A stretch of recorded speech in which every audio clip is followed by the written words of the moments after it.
Ada satu lagi potongan kenyataan yang membuat kita menghela napas panjang.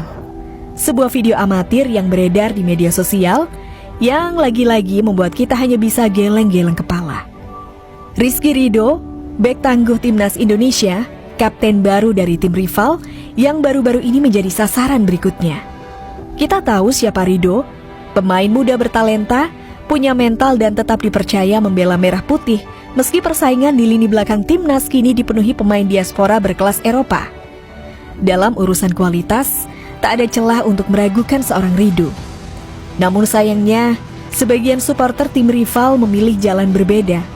Dalam video itu terlihat Ridho yang hendak keluar lapangan justru diteriaki dan disoraki. Terdengar teriakan yang terang dan jelas. Mereka meminta pertanggungjawaban dari Rizky Ridho. Seolah satu tim yang terdiri dari 11 pemain hanya bisa ditumpukan pada pundak seorang bek tengah. Seolah kekalahan tim adalah semata-mata dosa seorang Ridho sendiri. Ridho, woi, mana tanggung jawabnya, woi? Inilah ironi sepak bola kita.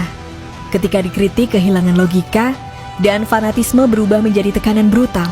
Padahal Ridho bukan pelaku kesalahan. Ia adalah pejuang. Dan tak seorang pun pejuang pantas diperlakukan seperti kambing hitam atas kekalahan yang seharusnya menjadi tanggung jawab kolektif. Padahal kita semua menyaksikannya dengan mata kepala sendiri. Berapa kali Rizky Ridho harus menanggung beban tim ini seorang diri. Lihat saat tim rival kehilangan 2 pemain akibat kartu merah di awal babak pertama. Mereka porak-poranda. Mereka hanya bisa bertahan, nyaris tak mampu keluar dari tekanan. Tapi siapa yang justru bangkit dari reruntuhan dan menciptakan harapan? Hanya satu nama, Rizky Ridho. Kepada Rizky Ridho, oh, tidak offside kali ini bagaimana Rizky Ridho? Rizky Ridho, luar biasa. Ridho yang memulai serangan balik. Dialah yang membawa bola dengan percaya diri melewati garis tengah. Ridho memberanikan diri menembak dari jarak jauh. Sebuah tembakan keras, juga penuh akurasi yang sempat membawa timnya unggul. Tapi ujungnya, mereka tetap kalah. Bukan karena Ridho, tapi salah satunya karena gol bunuh diri dari Muhammad Ferrari ke gawang sendiri. Oh, bahaya pemirsa. Inilah dia pemirsa.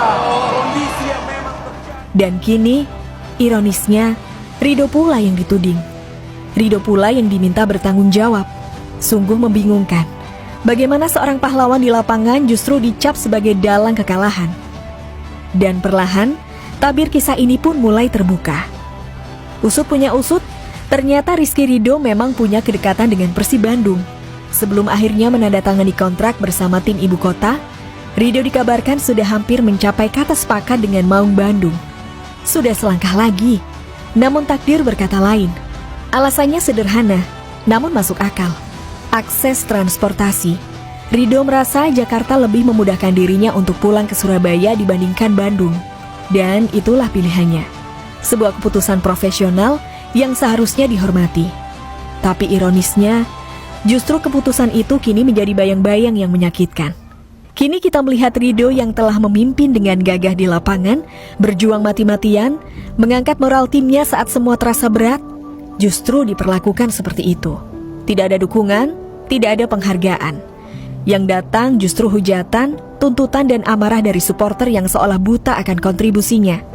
Dan lebih menyakitkan dari semuanya, di balik peluh yang ia teteskan demi lambang di dada, muncul kabar bahwa haknya, gajinya belum juga dibayar. Apa yang lebih menyayat dari seorang pejuang yang dikhianati dari segala sisi, dituding sebagai kambing hitam oleh publik, dan digantung oleh sistem yang seharusnya menopangnya. Ini bukan hanya kisah tentang sepak bola. Ini adalah potret getir dari seorang pahlawan yang berjuang sendirian, tanpa dukungan, tanpa pengakuan, bahkan tanpa kepastian. Dan jika sepak bola seperti ini terus berjalan, kita patut bertanya, siapa sebenarnya yang perlu dievaluasi? Tanpa bermaksud membandingkan, namun mari kita buka mata dan hati. Para pemain ini bukanlah mesin. Mereka bukan robot yang bisa diminta berlari, bertarung, dan berkorban tanpa henti. Mereka manusia. Mereka punya hati, punya perasaan, dan lebih dari segalanya, mereka butuh dihargai.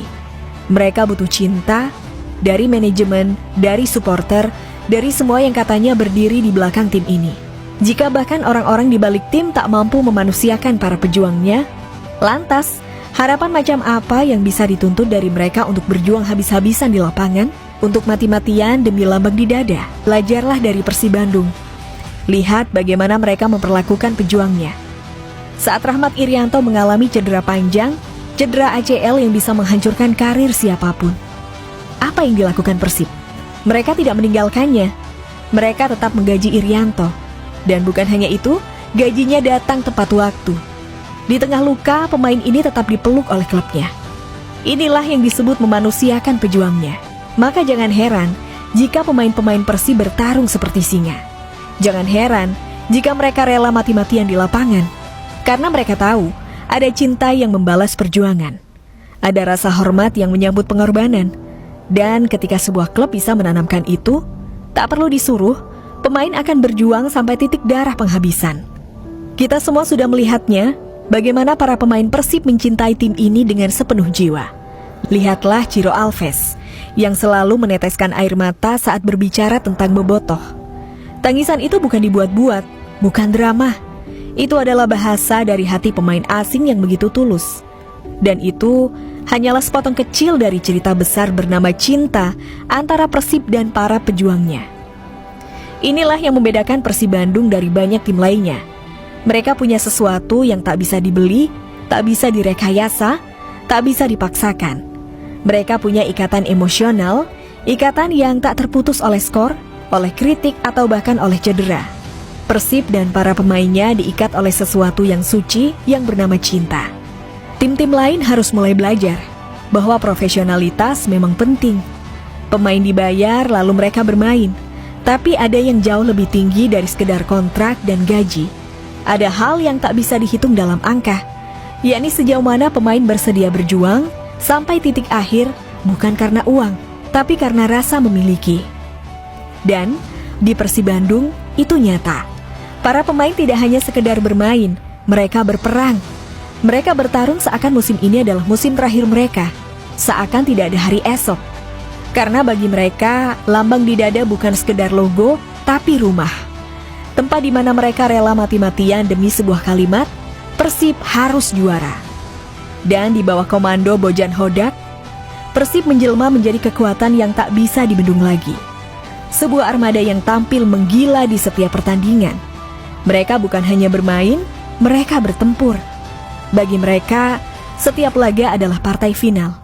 Setiap peluit awal adalah aba-aba perang. Maka tak heran saat Persib turun ke lapangan yang kita lihat bukan cuma tim sepak bola, tapi barisan pejuang yang menolak untuk kalah, menolak untuk menyerah, bahkan menolak untuk tunduk pada apapun selain kemenangan. Sepak bola bukan hanya tentang menang dan kalah, bukan juga sebatas perebutan angka di papan klasemen. Ini adalah cermin yang memantulkan siapa kita sebenarnya. Sepak bola adalah medan tempur, tempat karakter diuji, tempat mental ditempa, tempat nilai-nilai hidup ditunjukkan tanpa topeng. Kita bisa berbeda warna, kita boleh mendukung klub yang berbeda. Tapi kemanusiaan, rasa hormat dan kedewasaan, itu seharusnya menyatukan kita. Karena para pemain itu manusia. Mereka bukan alat yang bisa kita puja saat menang, lalu kita ludahi saat kalah.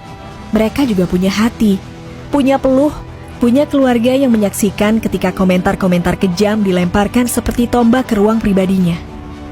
Jika sepak bola hanya melahirkan dendam, hanya membakar kebencian, dan hanya memupuk angkuh, maka untuk apa kita mencintai klub bola? Kita seharusnya jadi supporter, bukan hakim. Kita seharusnya jadi penyemangat, bukan tukang vonis. Karena ketika sorak-sorai berubah jadi cacian, dan cinta berubah jadi racun, maka kita bukan lagi penikmat sepak bola.